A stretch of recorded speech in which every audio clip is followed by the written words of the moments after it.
சுவாசம் நின்னாலும் பாசம் மறந்திட பழகலையே. வட்டி கடை போல குட்டி போட்டு கூட வளர்ந்திட தடை இல்லையே. உன்னோட சங்காத்தம் எப்போதுமே அடி நெஞ்சு குடிப்பாட்டம் தான் தங்குமே.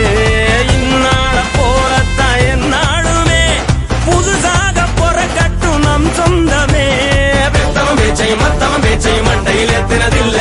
நட்புக்கு மத்தியில் நிற்கிற யாரையும் சுத்தமா சேர்ந்தனதில்ல. இல்ல இல்ல